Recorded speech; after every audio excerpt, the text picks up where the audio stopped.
This is a WVUA 23 special report.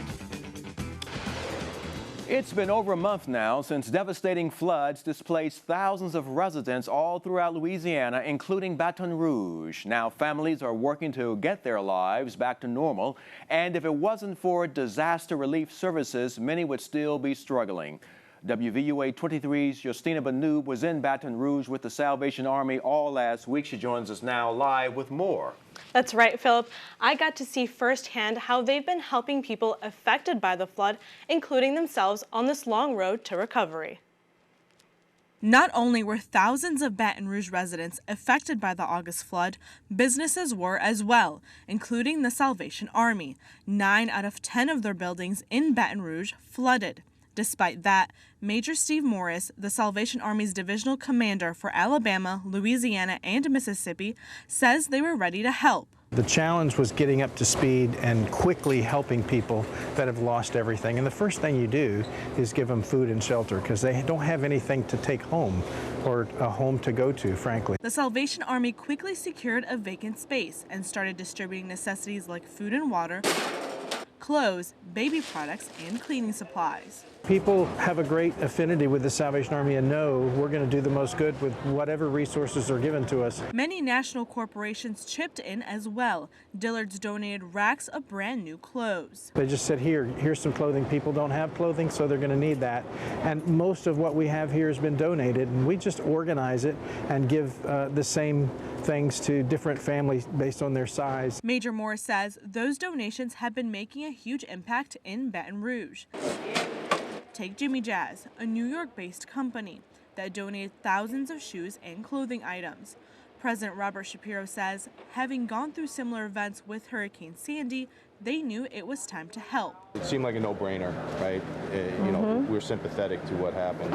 It makes us feel great because at the end of the day, you got to give a hand to help a hand. But the Salvation Army couldn't give a hand without all of their helping hands. Volunteers from around the country made their way to Baton Rouge, offering their time and energy. Some work in the distribution center, where families line up each morning to collect supplies they need, while other volunteers go out into affected communities, serving as many as 2,000 meals a day. And while families work to rebuild their lives, the Salvation Army has made it that much easier with a hot meal. It's awesome. We don't have a stove, we don't have a refrigerator. This is a hot meal for us. It's been great. The Salvation Army found us here after about our first week, and they brought food every day, and water, you know. When we heard their truck, they're here, you know. It's like we weren't forgotten. Major Morris says volunteers quickly become part of that community. They'll always have a sense for Baton Rouge, and they'll be pulling for them. The Salvation Army doesn't only provide disaster relief, they also offer comfort and peace of mind to those affected. We connect to people. Today's my birthday. Oh, happy birthday! And give them the encouragement that they need just to say, you're not in this by yourself. We're in this with you, and we want to bring everything back to as close to normal as possible for them. Thank y'all. We really appreciate y'all. Thank you so much. You're welcome. Now, many organizations have been helping those affected by the flood in Baton Rouge.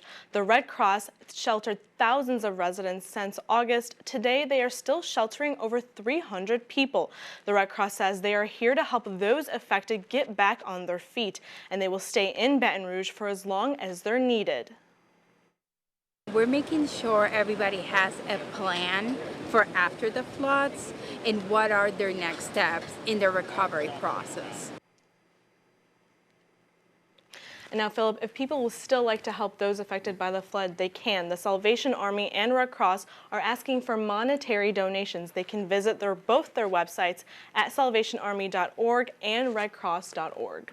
Very important information there. Very good reporting, too. Good to have you back.